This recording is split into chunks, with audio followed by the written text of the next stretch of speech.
Y esta frase dice de la siguiente manera: la conciencia nos remite. No necesitamos las reformas de siglos pasados. Latinoamérica necesita una reforma en su contexto y para su contexto. ¿Qué significa esto, hermanos? Yo no estoy hablando, o esta frase no significa el rechazo a doctrinas fundamentales dentro del protestantismo ortodoxo, sabiendo o conociendo bien las perspectivas acerca de la justificación por la fe, la glorificación, la santificación, la salvación por la sola fe, las 5 solas que son muy abrazadas por Latinoamérica y muchas iglesias protestantes. Aunque la realidad es de que ya vivimos en un sector donde el eclecticismo abunda sobremanera. Esa es una realidad. Es decir, que la mayoría de las iglesias toma de los movimientos cristianos y comienza a desarrollar su propia teología. Y creo que eso está bien.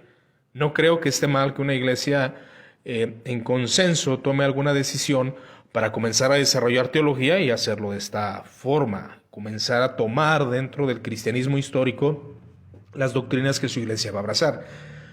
Pero hay algo real y fundamental.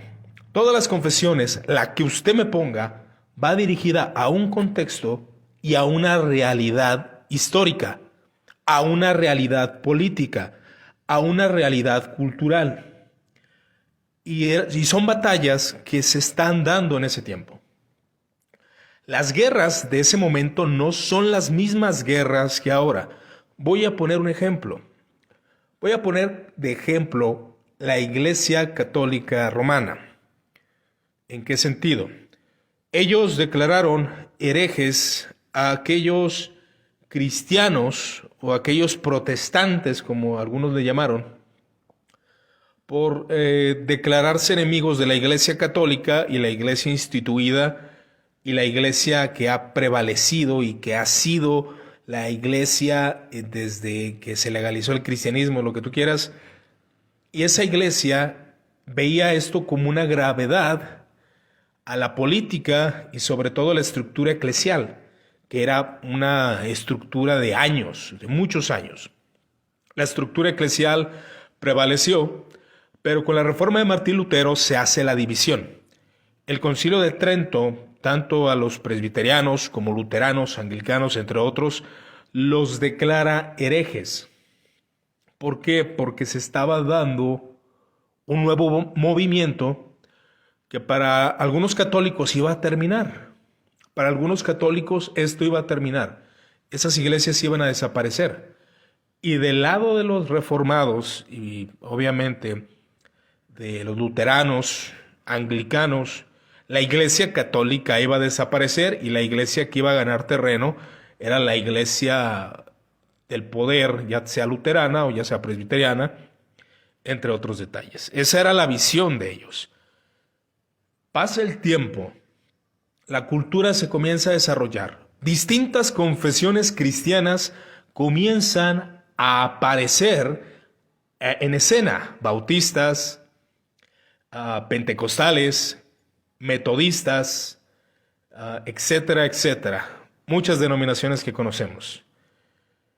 Después pasa el tiempo, un papa llamado el Papa Noveno, Pío Noveno. Pío Noveno, él es el papa que declara lo siguiente: los protestantes que aman verdaderamente a Dios pueden agradar como aquellos que pertenecen a la verdadera iglesia católica y sirven a Dios.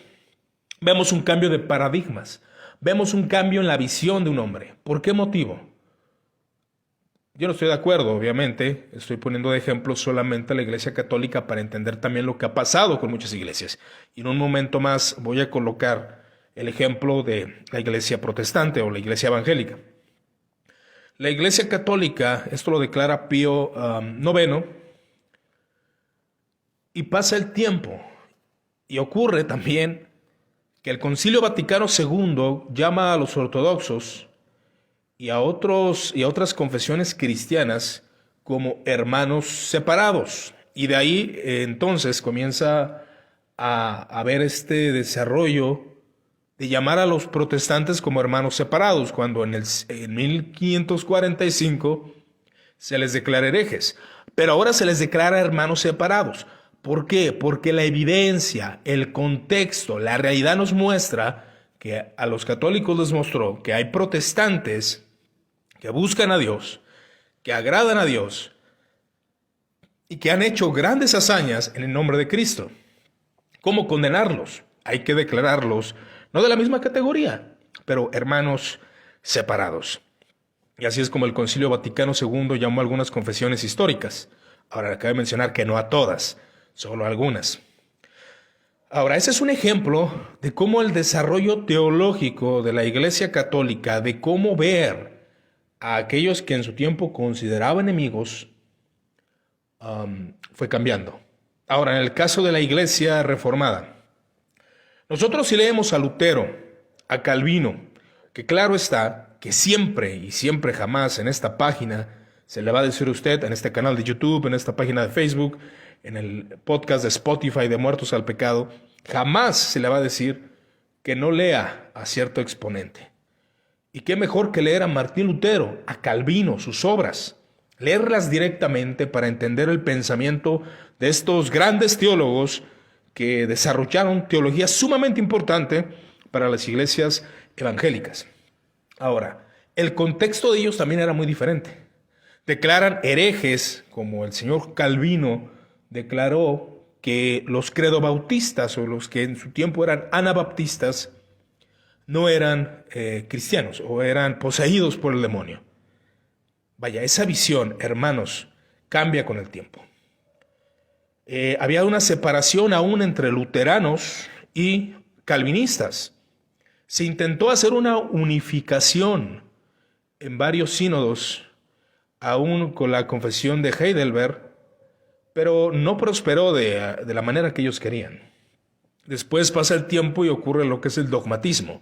Y muchos comenzaron a decir, bueno, creo que al ver estas divisiones eclesiásticas, debe de haber algo sumamente importante dentro del cristianismo que nos lleve a aceptar a otra confesión cristiana. Y es cuando se coloca, algunos se hacen sincretistas, es decir, que solamente es importante los primeros 5 siglos de la iglesia para considerar a alguien un verdadero cristiano, que crea las doctrinas que se creyeron en los primeros siglos de la iglesia.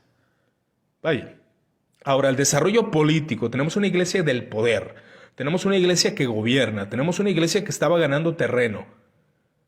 Tenemos una iglesia que quiere dominar el mundo con su institución eclesiástica, con su poder económico y político.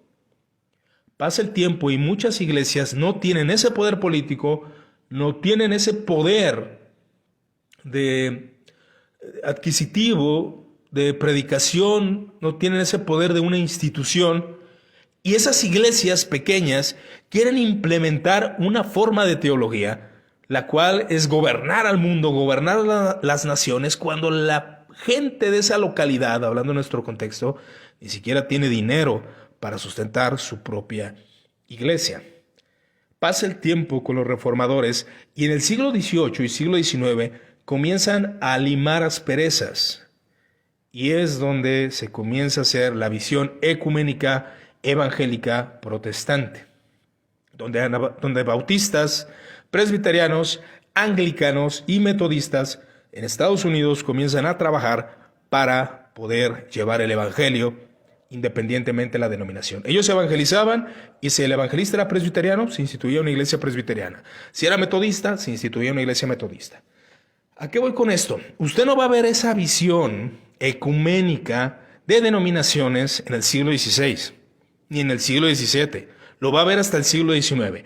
Así que si usted lee solo exponentes del contexto del siglo XVI, jamás va a haber una unificación entre trabajo de los cristianos y una visión ecuménica. Acabo de mencionar que ecumenismo no me estoy refiriendo a la unidad de todas las religiones, sino de las iglesias ortodoxas que abrazan, es decir, metodistas, anglicanos, presbiterianos, que guardan los puntos de la fe cristiana histórica.